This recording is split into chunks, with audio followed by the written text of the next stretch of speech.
Universitas Telkom.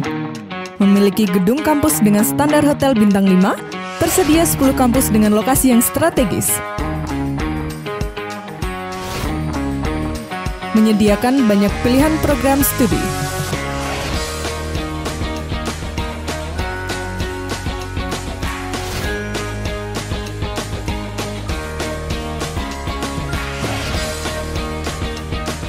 Setiap kelas dilengkapi dengan sarana dan prasarana penunjang pembelajaran yang terbarukan, sehingga proses pembelajaran di Universitas Telkom terjamin kualitasnya.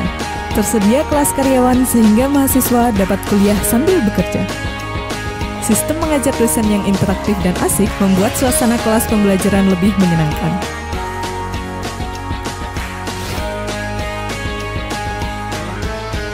Universitas Telkom, kuliahnya menyenangkan.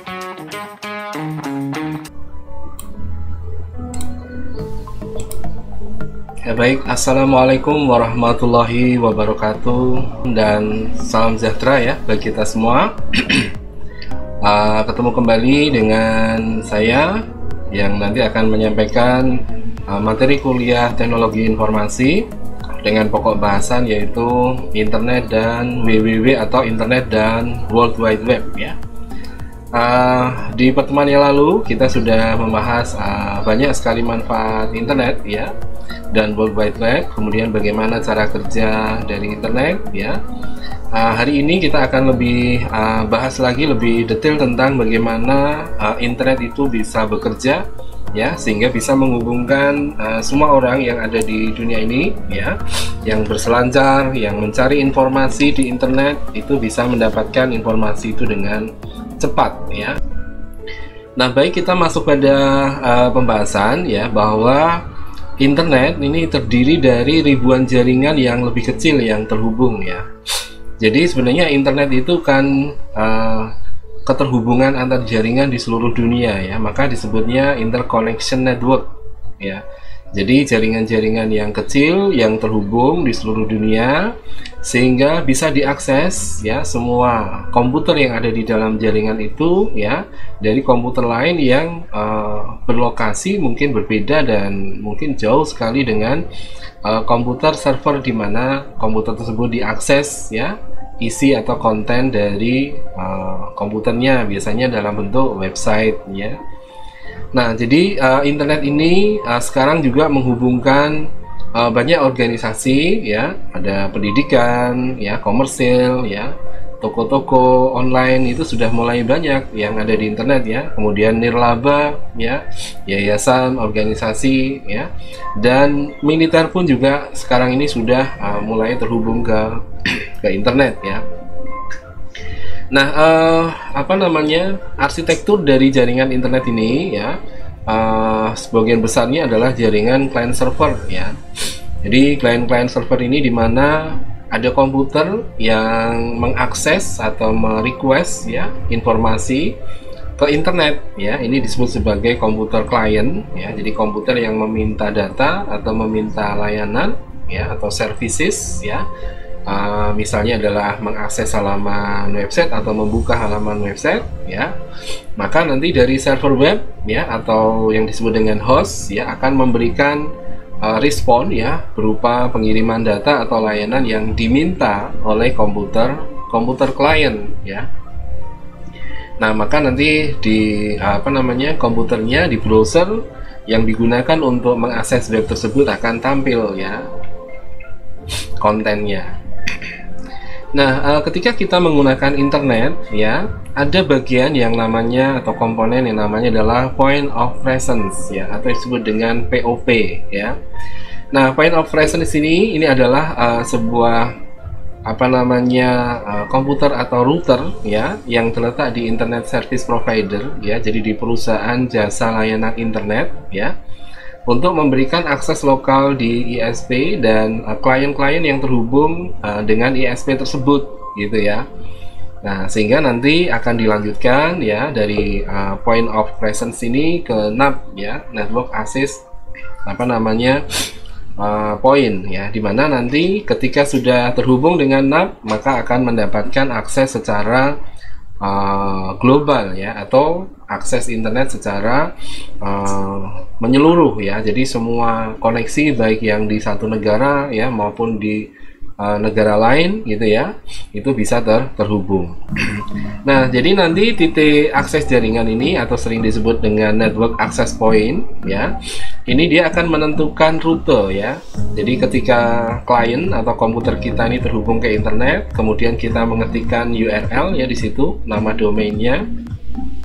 Nah, nanti NAP ini yang akan mencarikan rute ya, di mana letak dari halaman web yang kita akses atau domain atau URL yang kita masukkan di browser, yang kita ketikkan di browser ya. Nah, di mana NAP ini nanti tempat berkumpul dari seluruh koneksi internet ya, dari klien-klien yang terhubung di internet service provider ini, termasuk untuk internet service provider yang lain ya. Nah, nanti dari NAP ini ya, oleh penyedia layanan NAP-nya ya, akan dicarikan rute di mana rute itu terhubung ke halaman web server ya, di mana nanti akan diberikan respon ya dari hasil koneksi tadi itu kepada kliennya ya melalui NAP juga. Nah, NAP ini pertama kali ada 4 NAP ya, 4 NAP yang utama, yaitu didirikan di tahun 93 ketika internet ini diprivatisasi ya. Jadi ketika diprivatisasi, perusahaan-perusahaan swasta ya bisa mendirikan atau bisa memberikan layanan ya berupa perusahaan untuk memberikan layanan internet atau koneksi internet gitu ya. Nah, ini setelah diprivatisasi. Nah, maka dari 4 itu kemudian terus berkembang ya koneksi internetnya ke beberapa penjuru dunia gitu ya. Nah, sehingga nanti melalui NAP ini ya, koneksi-koneksi yang terhubung dari POP ya, dan kemudian dari klien-klien yang terhubung ke POP ini akan dirutekan ya untuk mendapatkan akses yang global ya. Nah, dari beberapa kumpulan NAP ini yang disebut dengan PNAPs ya, ini akan terjadi banyak traffic internet di sana ya, karena data-data request dari klien-klien komputer ya yang mengakses internet itu terkumpul semuanya di PNAPs ini ya. Nah, jadi trafficnya cukup tinggi di sana untuk meneruskan koneksi internet ke global. Nah, ini adalah network internet diagramnya ya. Jadi kalau di sini ini adalah komputer kita ya.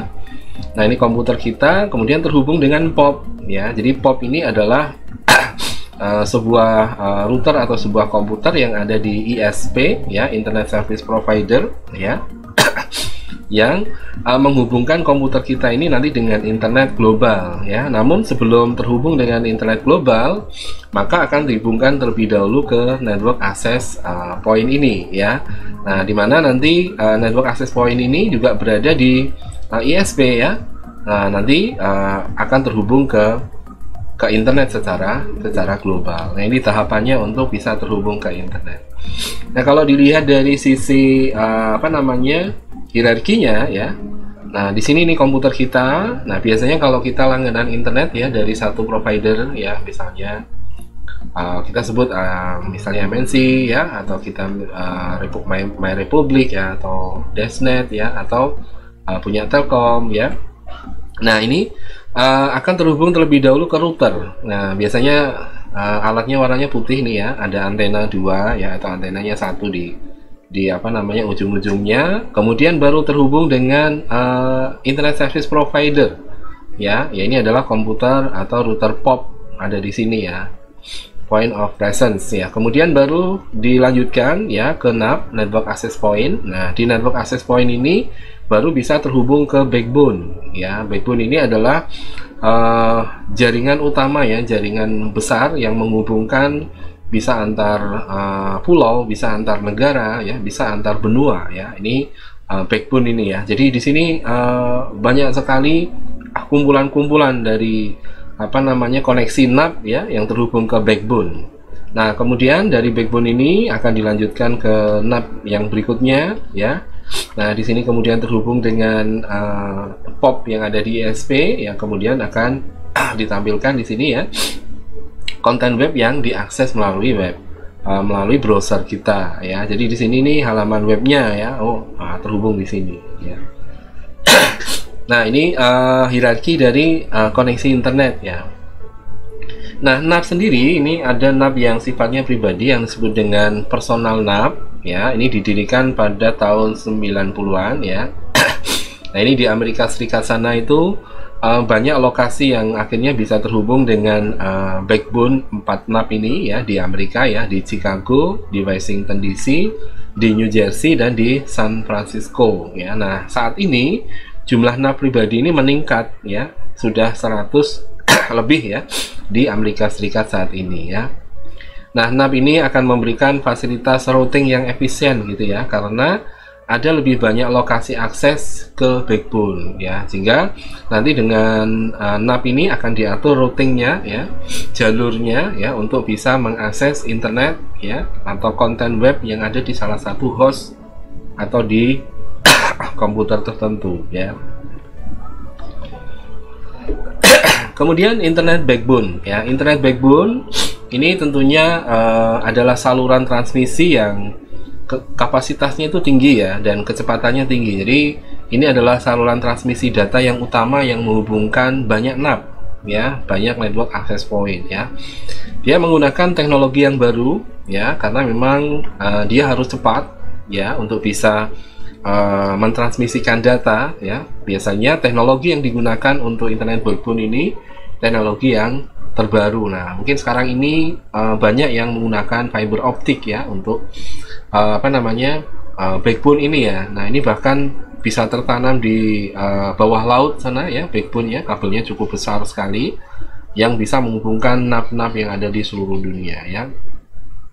Nah, internet backbone ini disediakan diantaranya oleh AT&T, kemudian Cable and Wireless ya, Sprint, Teleglobe, dan Unet ya. Nah, mungkin kita sering mendengar kata ini ya, AT&T sama Sprint ini ya. Nah, kalau kita masih ingat ya, dulu waktu kita sering menggunakan BlackBerry mungkin ya. Nah, di situ ada dua macam BlackBerry ya, ada yang AT&T, ada yang Sprint. Nah, itu sebenarnya adalah salah satu produk dari penyedia layanan internet backbone ya. Nah, sehingga koneksi data ya, kemudian koneksi telepon ya, dan koneksi SMS ya, atau yang sering disebut dengan WA ya, bukan WA ya. Kalau BlackBerry zaman itu menggunakan BlackBerry Messenger ya, jadi bukan WhatsApp. Kalau WhatsApp digunakan di Android saat ini ya. Nah, internet backbone ini sebagai standar baru ya untuk transmisi data yang kecepatan tinggi dengan skala yang besar. Tentunya dia membutuhkan infrastruktur yang canggih. Nah, ini gambaran dari backbone yang menghubungkan 4 gedung ya. Nah, di sini ada beberapa router ya, router 1, router 2, router 3, dan router 4 ya. Nah, ini ada gedung market ya, gedung pasar ya di sini ya. Ini mungkin gedung modern ya. Kemudian di sini ada food court ya, ada resto di sini ya, tempat buat makan. Kemudian terhubung juga dengan gedung yang ada di taman ya. Di sini ada taman ya. Nah, sehingga backbone akan menghubungkan menggunakan network interface card ya. Jadi NIC ini adalah network interface card dengan nomor IP tertentu ya. Jadi sudah disetting dengan nomor IP tertentu. Ini akan dibagi menjadi beberapa segmen ya, agar semua gedung ini bisa terhubung dengan internet dan bisa melakukan transmisi data. Kalau di Indonesia, di sini ada proyek Palapa Ring ya, yaitu National Backbone Network Plan ya. Ini sudah mulai dikerjakan, di mana backbone untuk di Indonesia ini menghubungkan antar pulau ya, bahkan bisa sampai keluar ya ke negara yang lain, yaitu Sumatera, kemudian Jawa, Nusa Tenggara, Maluku, Papua ya, Sulawesi, dan Kalimantan ya. Termasuk terhubung ke Asia Pasifik ya, ke Jepang dan sebagainya. Nah, backbone ini akan menghubungkan semua komputer ya yang ada di tempat tersebut gitu ya. Nah, Jadi nanti ini adalah jalur utama ya, jalur akses utama untuk koneksi internet. Nah, di dalam internet juga ada yang namanya protokol ya. Jadi protokol ini adalah seperangkat aturan gitu ya, yang digunakan oleh komputer untuk mengirim data secara elektronik ya. Jadi transmisi data secara elektronik di sistem komputer itu menggunakan sistem binary ya, digit binary, yaitu 0 dan 1 yang dikombinasikan ya, kemudian ditransmisikan menggunakan protokol ya. Jadi ada yang mengatur bagaimana transmisi itu bisa dilakukan ya. Nah, protokol utama yang digunakan adalah TCP/IP atau Transfer Control Protocol, Internet Protocol. Nah, ini adalah protokol internet ya.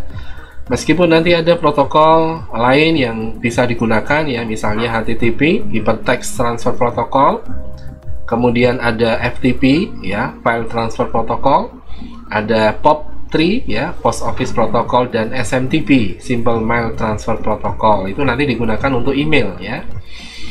Nah, kemudian protokol TCP/IP ini pertama kali dikembangkan tahun 78 ya, 1978, yang di pertemuan yang lalu kita sudah bahas. Ya, digunakan untuk semua transaksi internet. Jadi semua koneksi internet dan transaksi pengiriman paket data itu menggunakan protokol TCP/IP. Nah, paket-paket yang dikirim ya melalui internet tadi diatur oleh protokol ya. Jadi paket ini adalah sebenarnya data yang dikumpulkan gitu ya. Jadi blok data yang panjangnya atau ukurannya tetap untuk keperluan transmisi data ya. Nah, transmisinya bisa 8 bit ya, 16 bit, kemudian 32, 64, 128 ya, asalkan kelipatan 8 ya untuk transmisi data ya. Bahkan sampai sekarang ini mungkin paket-paket yang dikirim itu cukup besar ya, jadi bisa mengirim paket dalam kecepatan yang lebih cepat dan bandwidthnya lebih lebar ya. Nah, sehingga nanti paket-paket yang besar tadi akan dipecah gitu ya untuk dikirimkan melalui transmisi jaringan internet ini ya menjadi beberapa paket ya. Jadi beberapa paket dikirimkan secara simultan, jadi bergantian seperti itu. Nah, kemudian di internet juga harus memiliki yang namanya alamat IP ya. Jadi setiap komputer atau perangkat yang terhubung di internet itu memiliki alamat IP.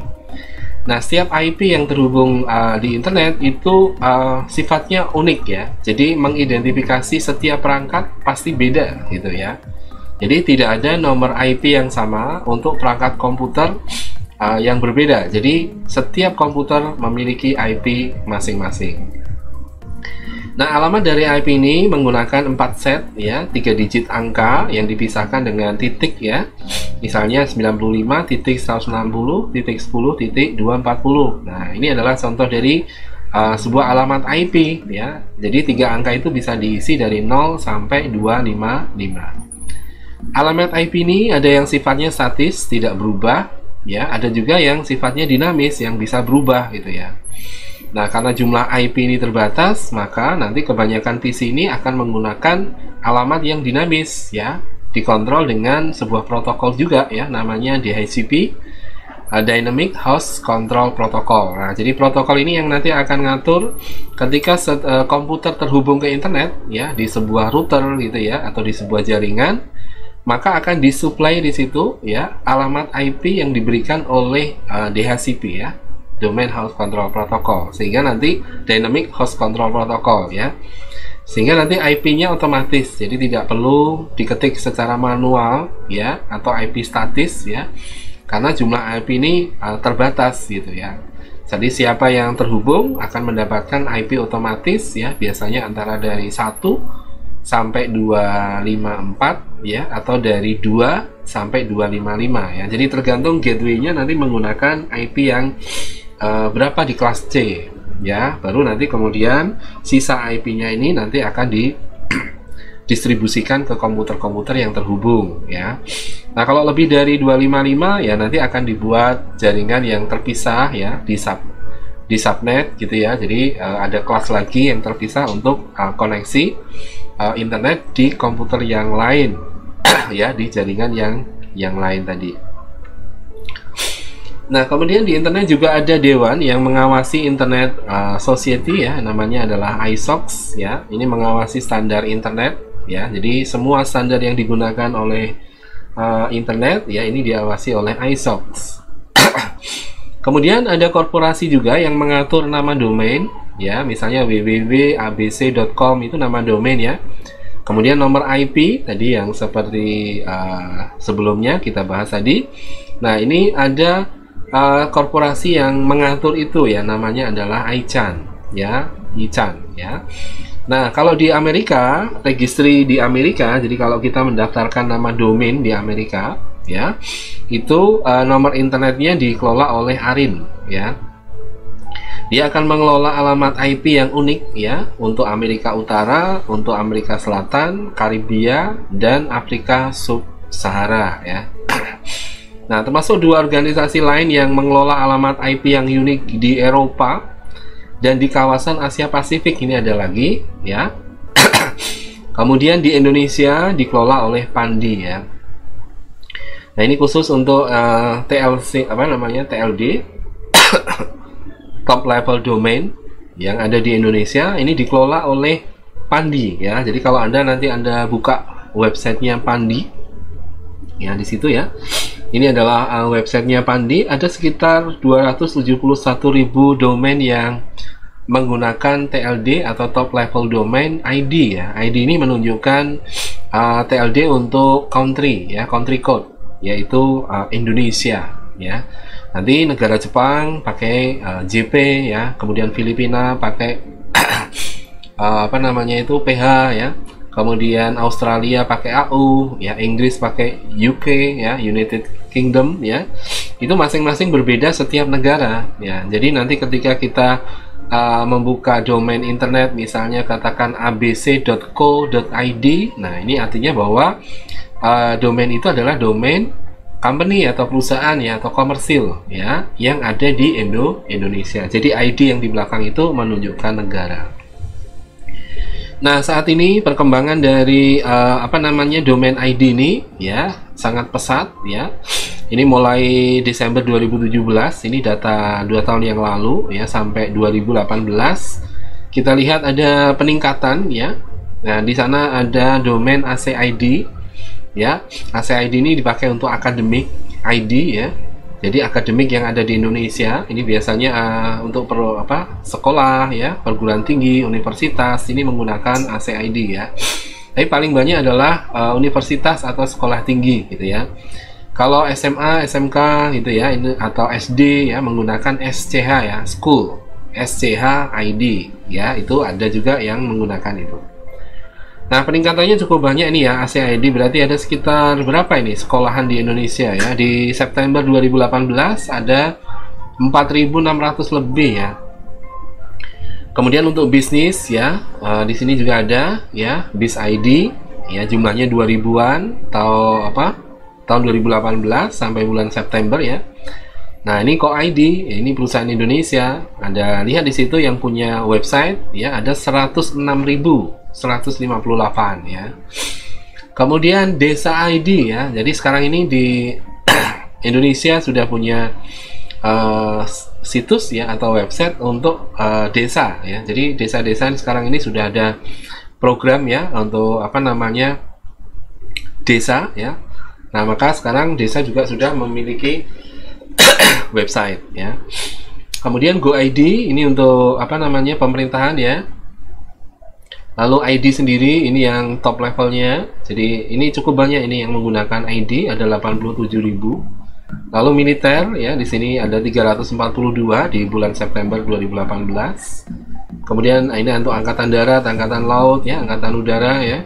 Lalu My ID ini biasanya untuk pribadi atau untuk individu ya, misalnya migudani.my.id ya, saya Migudani, maksudnya seperti itu ya.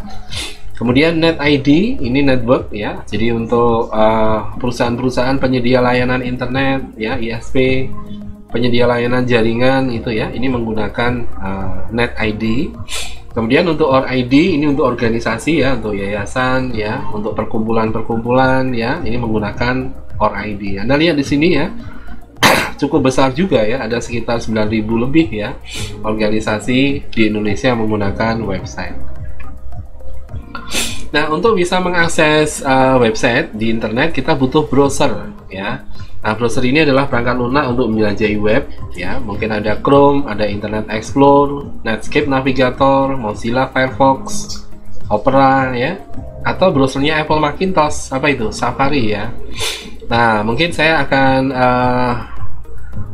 survei ini ya di sini yang menggunakan internetnya paling banyak menggunakan browser yang mana?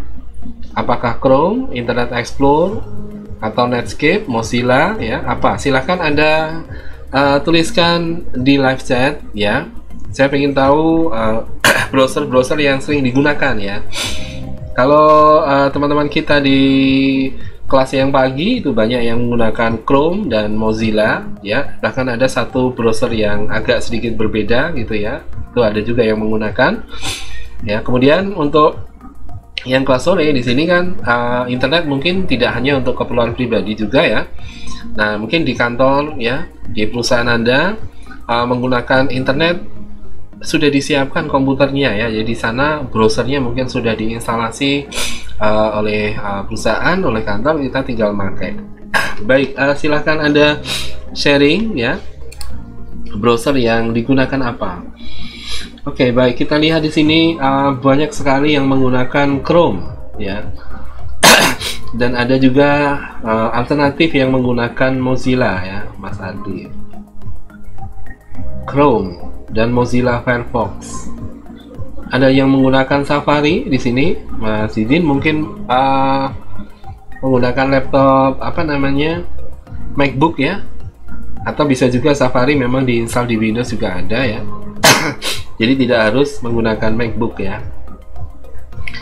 Oke, ternyata banyak yang Chrome ya dan Mozilla. Ini yang memang sekarang ini lagi populer ya, paling tren ya dari semua browser yang digunakan di di perusahaan maupun untuk individu ya. Baik, terima kasih atas informasinya ya, sharingnya. Nah, kita lanjut pada situs web ya. Nah, situs web ini adalah ditempatkan gitu ya, file-filenya di lokasi komputer tertentu yang memiliki alamat yang unik atau disebut dengan domain name ya, atau nama domain. Nah, seringkali kita menyebutnya URL gitu ya, kepanjangan dari Universal Resource Locator. Nah, contohnya di sini ada www.stecom ACID ya, kemudian www.google.com ya. Nah, ini adalah contoh dari situs web yang menggunakan TLD Indonesia tadi ya, AC berarti akademik. Nah, ini adalah websitenya kampus kita ya. Lalu google.com ini perusahaan komersil ya.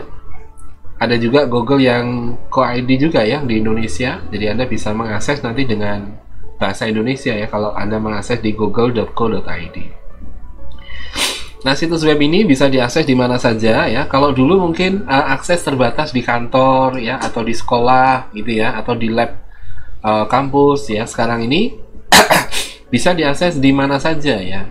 Bahkan sekarang koneksi internet itu diberikan cuma-cuma melalui koneksi Wi-Fi ya, atau wireless fidelity di lokasi-lokasi tertentu ya. Di public domain itu disediakan koneksi Wi-Fi yang bisa diakses gratis gitu ya. Bahkan ada yang kreatif ya, karena aksesnya gratis ya, malam-malam di situ mengunjungi dekat kantor itu atau dekat dengan gedung itu hanya untuk mendapatkan koneksi internet yang gratis ya. Nah, website ini juga memiliki yang namanya web page ya, atau halaman web. Nah, halaman web ini adalah dokumen dan file yang ada di situs web ya. Jadi dokumen yang ada di situs web ini akan ditulis gitu ya, di scripting dengan menggunakan bahasa script ya, yaitu bahasa HTML. Nah, ini bahasa yang paling sering digunakan gitu ya. Nah, di webpage ini juga bisa menampilkan teks ya. Kalau dulu ya mungkin hanya terbatas teks sama gambar aja, resolusinya rendah ya. Nah, sekarang ini ada suara, ada video ya, ada film ya. Kita bisa mengakses website itu ya dengan konten-konten yang multimedia ya. Jadi konten-konten baru yang bisa menampilkan multimedia.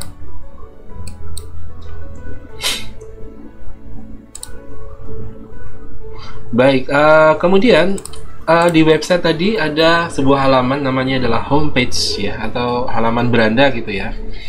Ya, atau disebut dengan web portal ya. Ini biasanya halaman homepage ini dipakai untuk titik masuk utama ke halaman website tersebut ya. Nah, ini biasanya juga digunakan untuk perusahaan-perusahaan besar ya, yang memiliki subnet atau memiliki subweb ya di halaman websitenya, sehingga menggunakan beranda atau web portal gitu ya. Contohnya Yahoo misalnya ya, Google ya. Ini salah satu contoh dari web portal ya.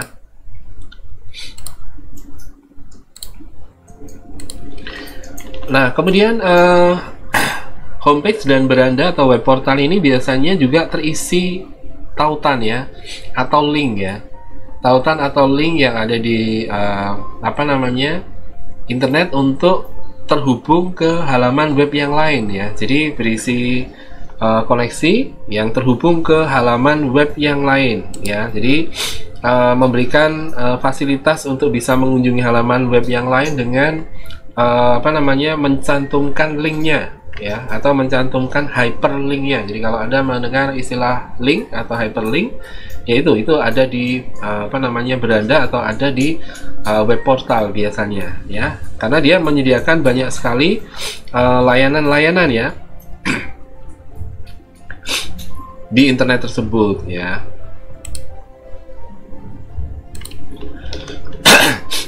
Oke, kemudian kita lanjutkan ya. Untuk alamat URL, jadi alamat URL atau domain name yang disebut dengan Uniform Resource Locator ya, ini sebenarnya adalah kumpulan dari string gitu ya, kumpulan dari karakter yang menunjuk ke informasi tertentu di web tersebut ya, untuk mengarahkan ke halaman web tersebut. Nah, URL ini sifatnya unik juga ya, jadi tidak tidak ada dua ya, jadi sifatnya unik ya, hanya satu web ya, satu URL atau satu nama domain ya. Jadi tidak boleh ada domain yang sama ya untuk halaman web yang berbeda. Kecuali kalau menggunakan mirror ya, atau menggunakan istilahnya mirroring pun juga sesuai dengan negaranya juga ya. Jadi kalau itu ditaruh di negara yang berbeda, kemungkinan TLD yang di belakang nama domainnya itu juga menyesuaikan dengan nama negaranya ya. Jadi misalnya ID ya ID, misalnya kalau itu di Jepang nanti menggunakan JP dan seterusnya. Nah, di URL ini strukturnya yaitu terdiri dari protokolnya dulu ya, disebutkan yaitu HTTP, Hypertext Transfer Protocol. Nah, kalau HTTP-nya ini bersifat secure ya, menggunakan secure socket layer, transmisi datanya ini dienkripsi dulu ya. Jadi ketika kita terhubung ke internet, lalu kita mengirim atau merequest sebuah data gitu ya. Nah, paket data yang kita kirim, yang kita request itu akan dienkripsi terlebih dahulu oleh protokol HTTPS ya. Tujuannya supaya apa? Supaya data itu sifatnya private ya. Jadi ketika di tengah jalan ya, data itu mungkin diambil ya oleh hacker ya atau cracker, maka tidak langsung bisa dibaca. Karena apa? Karena sudah disandikan, sudah dienkripsi.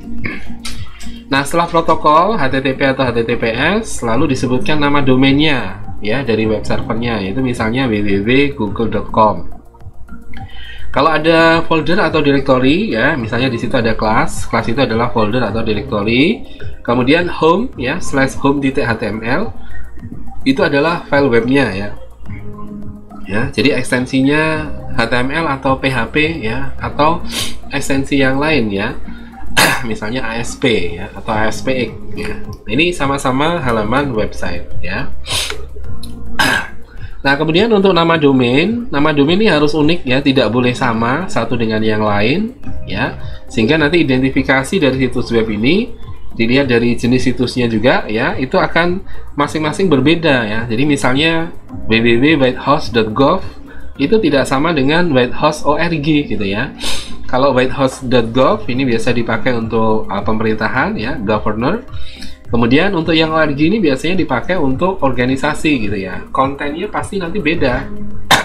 Meskipun namanya sama, karena apa namanya TLD-nya yang digunakan itu beda, ya otomatis kontennya pasti nanti akan beda. Kecuali memang ada kejahatan komputer yang melakukan apa namanya pengkopian tampilan atau defacing dari halaman websitenya ya. Jadi dibuat sama tapi alamat URL-nya atau nama domainnya itu bisa beda.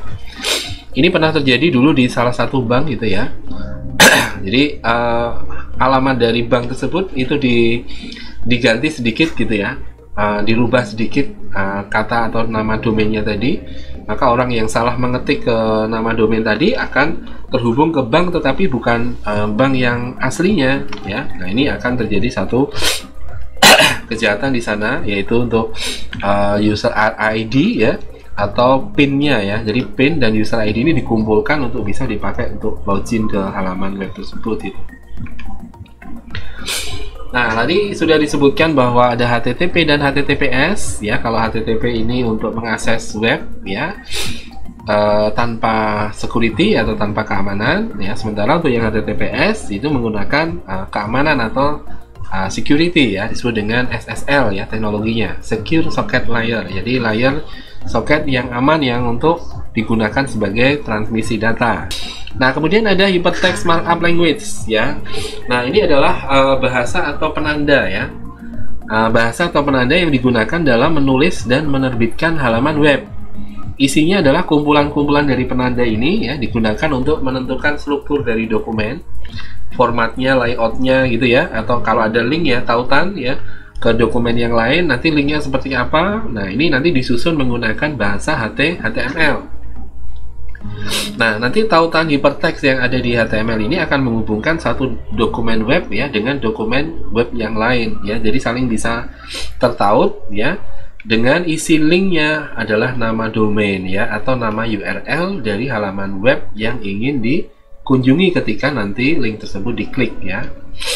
Nah, ini adalah contoh tampilan dari tag HTML. Anda lihat di situ ya. Diawali dengan HTML ya, ini kepanjangan dari Hypertext Markup Language ya. Nanti ditutup dengan /HTML. Lalu ada body di sana ya. Body ini menunjukkan nanti setelah body ini konten halaman webnya akan ditampilkan ya, informasinya. Nah, kemudian ini di set BG colornya yellow ya. Ini berarti bodinya, background color untuk body halaman webnya berwarna kuning ya. Lalu ada paragraf di sini ya, /p ini pakainya p dan /p. Ini artinya adalah paragraf baru ya. Kemudian di sini ada heading juga ya, heading 1, heading 2 sampai heading 6. Ini biasanya dipakai untuk title atau judul dari satu artikel misalnya gitu ya. Ukurannya ini paling besar H1 ya, kemudian H2, H3 sampai H6 yang paling kecil. Lalu ada paragraf lagi ya, ditutup ya dengan /p. Ini di sini p kemudian /p. Lalu di sini ada heading 1 yang rata tengah ya. Jadi di sini align center. Ini adalah perataan tengah untuk heading 1 ini ya. Nah, kemudian ditutup lagi dengan /body lalu /html. Kalau ini nanti dijalankan di internet ya, lihat tampilan halaman webnya kan jadi seperti ini. Ya, ini backgroundnya tadi kuning ya, BG colornya kuning. Kemudian ini heading 1 tadi ukurannya sebesar ini ya. Kemudian heading 2 lebih kecil sampai dengan heading 6. Nah, kemudian tadi ada paragraf ini ya. Ini paragraf berarti ganti baris ya. Lalu ganti baris lagi, di sini ada heading tetapi dia ditaruh di tengah gitu ya. Maka di sini posisinya dia beda dengan yang di atas ya. Posisinya dia bisa center, yaitu align sama dengan center. Maka dia akan di tengah. Nah, kemudian tag HTML di sini juga bisa dipakai untuk form ya, mengisi data di input dari halaman web. Nah, ini biasanya menggunakan tag form ya. Jadi setelah HTML body, nah di sini ditulis lebih dahulu form ya, kemudian nanti tampilkan dulu teksnya yang mau diisi apa, misalnya nama depan ya. Kemudian diberikan input di situ. Nah, biasanya di situ ada kotak ya di belakang dari nama depan ini untuk kita ngetik ya hurufnya atau angkanya di situ. Ya, ini kita set input type-nya adalah text ya. Tipenya berarti ini text box gitu ya. Name-nya adalah nama depan. Kemudian BR ini break ya, ganti baris. Setelah ganti baris, kemudian ngisi nama belakang. Input type-nya juga sama text ya. Name-nya ini adalah nama belakang. Ini nama untuk teks ini ya, untuk input teks ini. Kemudian ganti baris, password. Nah, ini input type-nya beda ya, tidak sama dengan teks tapi password. Maksudnya password ini nanti ketika diketik ya, tidak tertulis hurufnya ya atau karakternya, tapi yang tertulis di situ lingkaran hitam gitu ya. Tujuannya bahwa ini dipakai untuk mengetik password yang sifatnya rahasia, sehingga ketika diketikkan tidak terlihat ya oleh orang lain. Nah, kemudian di sini ditambahkan dua button ya, ada button kirim ya, ini tipenya submit ya. Jadi ketika diklik akan mengirim data, mentransmisikan data tadi. Kemudian kalau tipenya reset ya, berarti form yang tadi diisi akan dikosongkan. Nah, ini jadi button cancel ini dipakai untuk mengosongkan formnya.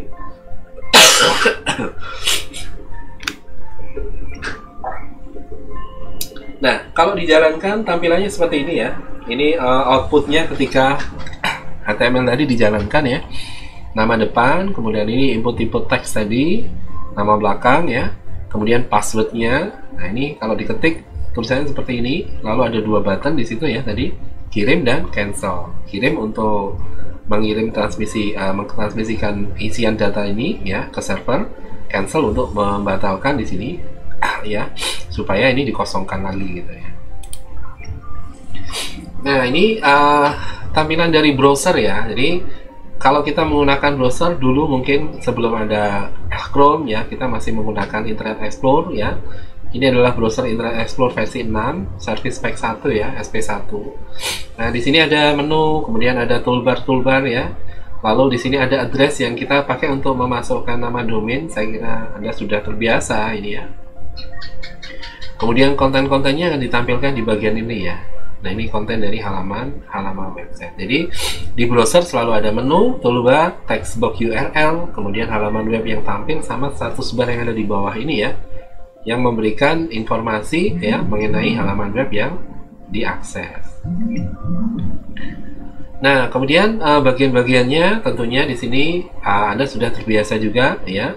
Dari sebuah browser mesti ada back ya, ada forward ya, ada stop ya.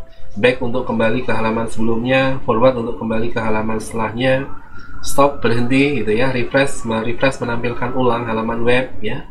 Home dipakai untuk kembali ke halaman beranda, search dipakai untuk pencarian konten yang ada di web sini ya. Diklik search, ketikkan kata kunci, nanti otomatis akan mencari konten yang ada di dalam. Kemudian ada favorit ya, ini akan menyimpan daftar situs yang tersimpan di favorit, nanti akan tampil di sini biasanya ya. Kemudian ada history, ini menunjukkan URL atau alamat domain yang pernah dikunjungi ya. Kemudian print ini dipakai untuk mencetak halaman web yang ditampilkan gitu ya. Nah, yang ini adalah contoh untuk yang Chrome ya. Ini adalah browser Chrome untuk mencari misalnya katakan kata kunci internet ya. Ini keywordnya apa yang mau kita cari, kita ketik di sini ya. Nah, kemudian di sini ada beberapa hasil pencarian dan ada beberapa pilihan untuk menampilkan hasil pencarian ini ya. Misalnya kita memilih semua ya untuk kata kunci internet ya. Ternyata ditemukan di situ semua hal, entah itu berita, entah itu video, entah itu gambar ya, entah itu peta dan sebagainya. Akan dihasilkan sekitar 5 miliar ya, 5.360 juta hasil untuk kata internet ini ya. Waktunya cukup signifikan ya, 0,49 detik. Jadi nggak ada 1 menit ya, semua halaman web yang ada di internet bisa ditemukan oleh Google Chrome ini ya, layanan dari Google Chrome untuk pencarian web. Nah, di di Chrome ya, itu ada navigasi ya.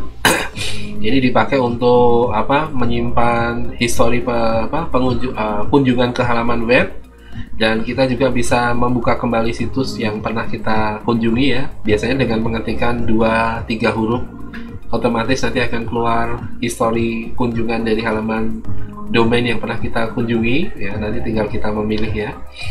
Nah, beda dengan bookmark ya. Kalau bookmark ini akan menyimpan alamat URL-nya di PC ya, terutama nanti di browsernya itu.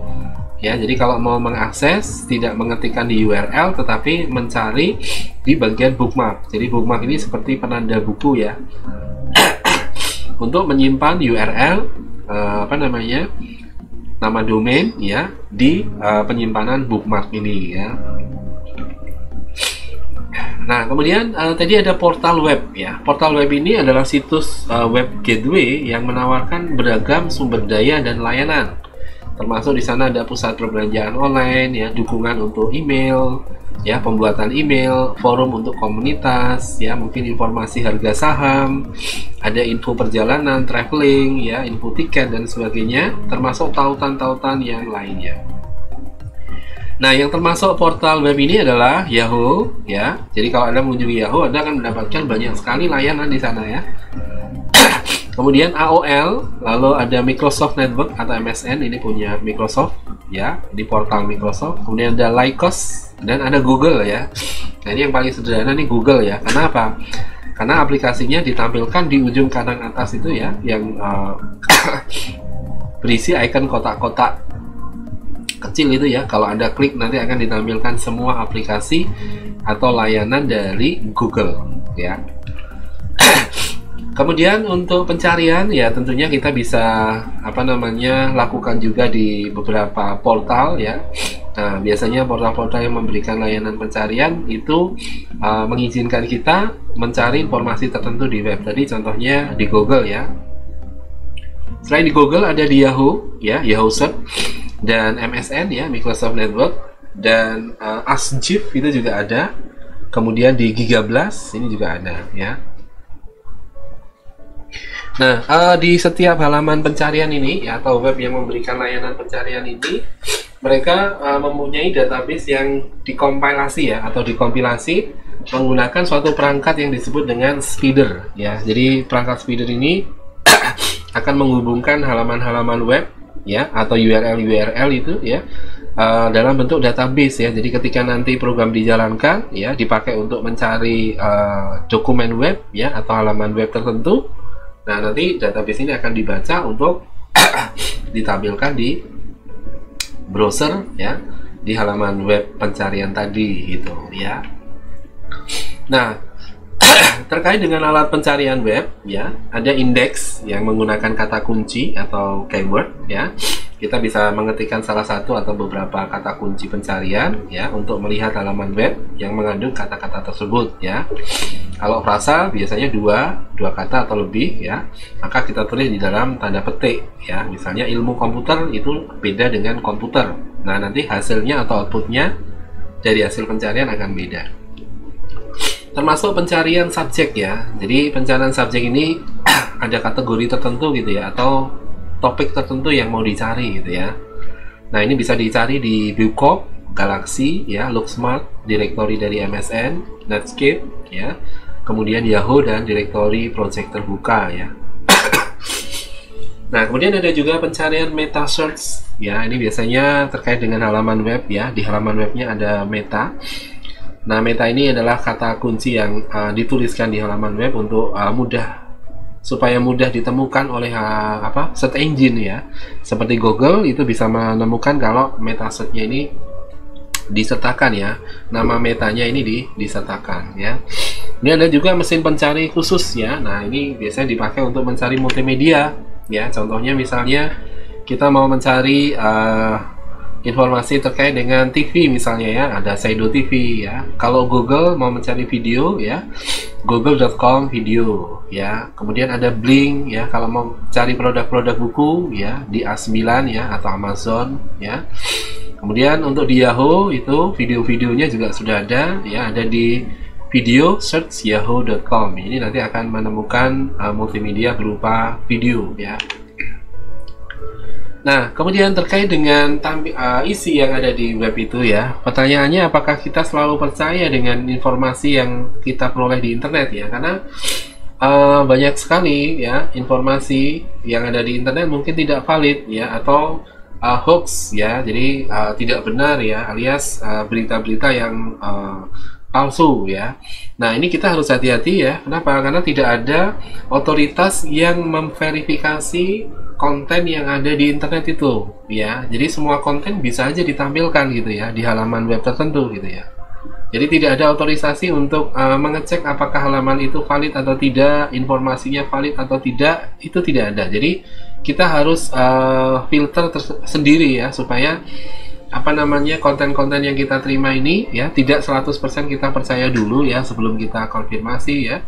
Tujuannya supaya kita tidak kesalahan nanti ya, karena terkait dengan undang-undang ITE itu ya, di beberapa pasalnya ya ada yang misalnya menyebar hoax ya, kemudian ujaran kebencian atau hate speech, itu bisa dihukum 3-10 tahun ya. Ini tidak main-main ya, jadi berat sekali ya pidananya. Nah, panduannya untuk mengevaluasi dari sumber daya yang ada di internet ya, ada informasi tadi ya, atau ada apa namanya, berita yang ada di web tadi. Nah, kita bisa memberikan ciri ya, biasanya kalau itu dikelola oleh perusahaan ya, perusahaan yang profesional ya, bisa kita memastikan apa namanya, kontennya valid ya, atau konten atau informasinya itu informasi yang benar gitu ya. Nah, jadi kalau websitenya itu web dari perusahaan ya, karena perusahaan itu profesional ya, maka informasinya akan valid ya sebagian besarnya ya. Kemudian apakah website itu situs yang aslinya ya, situs officialnya ya. Jadi kalau website yang dibuat bukan situs aslinya ya, biasa dipakai oleh para penipu ya, di SMS itu ya, diminta kita membuka halaman website di satu apa namanya, provider misalnya, ternyata itu hanya halaman yang dibuat untuk apa namanya, penipuan. Nah, ini kita harus hati-hati ya.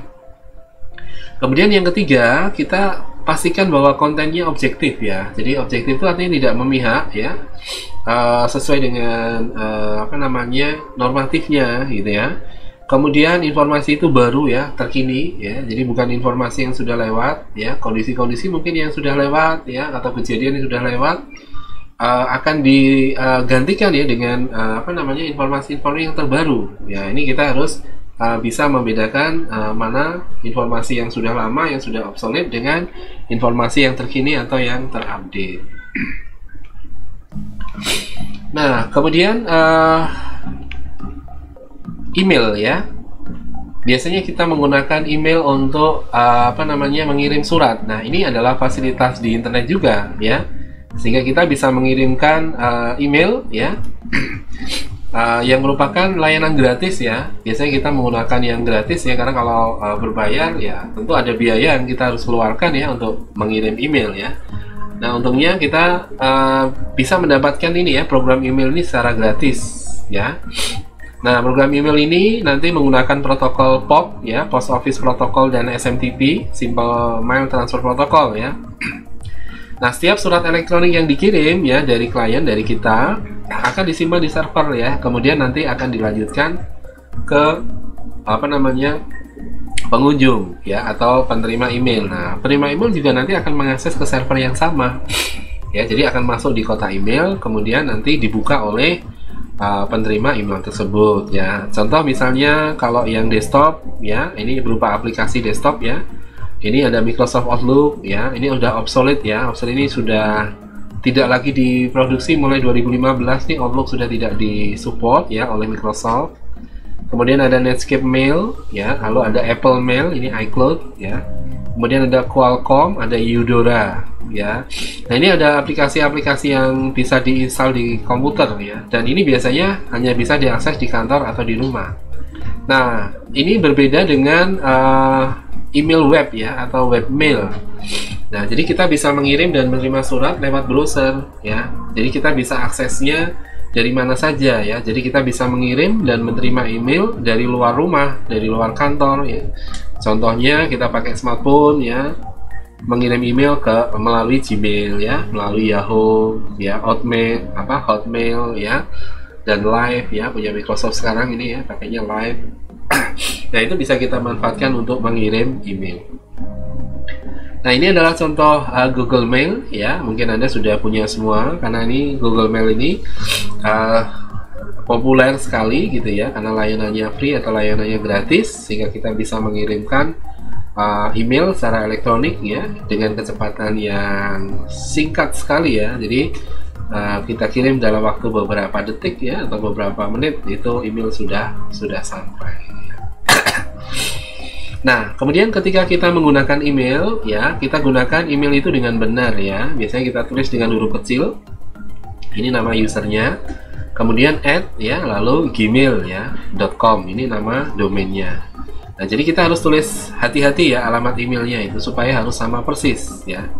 Nah, ketika kita menerima email ya, kita sebaiknya mereply ya, membalas ya. Untuk apa? Mengurangi kesalahan mengetik ya. Jadi kadang-kadang kalau kita salah ngetik alamat email secara nggak sengaja gitu ya, itu emailnya tidak terkirim padahal sebenarnya itu sudah ditunggu misalnya ya.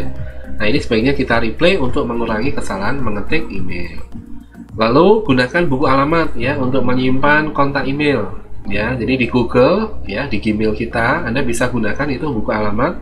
Anda buka saja ya kontak di Gmail kita ya, nanti di situ akan tertulis daftar kontak email ya, termasuk nomor HP juga ya, tersimpan di sana. Nah, ada baiknya juga kita mengelompokkan email sesuai kebutuhan ya. Jadi kalau kita terima email dari sosial media misalnya Facebook ya, atau dari Twitter ya, kita kelompokkan supaya masuk di folder itu. Kalau email untuk pekerjaan misalnya ya, dari rekan kerja ya, atau dari bos kita ya, nah itu masuk di inbox ya, khusus untuk menerima email-email dari kantor. Nah, kemudian hati-hati juga dengan lampiran email atau attachment ya. Attachment ini bisa digunakan ya untuk memberikan tambahan ya file ya, ketika nanti bodi surat yang ada di email itu tidak cukup ya untuk menyimpan atau menampilkan konten email yang terlalu besar ya, maka kita bisa kasih attachment ya, atau attachmentnya dalam bentuk gambar mungkin ya, atau dalam bentuk suara ya. Kita kompresi dulu ya di RAR atau di zip ya, kemudian baru kita gunakan untuk kita kirimkan email. Hati-hati juga ketika kita membuka lampiran email ya, ada virus di sana ya. Jadi kita harus kenali siapa yang ngirim. Kalau benar-benar kenal ya baru dibuka ya. Jadi kalau kita nggak kenal siapa yang ngirim email, sebaiknya tidak usah dibuka karena itu ada kekhawatiran ada virus di situ ya, ada trojan mungkin ya, atau di sana ada malware yang bisa menyebabkan komputer Anda terkena virus. Kemudian untuk bisa membuka attachment ya, harus menggunakan aplikasi yang sesuai, yang sama atau yang kompatibel. Ya, jadi misalnya kalau attachmentnya PDF ya, maka kita harus pakai Acrobat Reader ya. Kalau attachmentnya misalnya Word ya, kita berarti menggunakan Microsoft Office ya. Kalau attachmentnya misalnya file yang terkompresi ya, kita harus install terlebih dahulu mungkin WinZip atau WinRAR supaya bisa mengekstrak file tersebut ya, dan lalu bisa kita baca kontennya. Baik, pertemuan hari ini kita cukupkan sampai di sini ya. Besok kita akan bahas file transfer protocol, kemudian newsgroup ya, kemudian real time chat ya, dan layanan-layanan yang lain ya. Kita akan bahas lagi minggu depan ya. Mungkin ada pertanyaan atau ada yang akan didiskusikan, Anda bisa tulis di live chat. Kalau tidak ada, mungkin kita bisa cukupkan materi kita hari ini.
Baik, terima kasih ya. Sampai ketemu lagi minggu depan.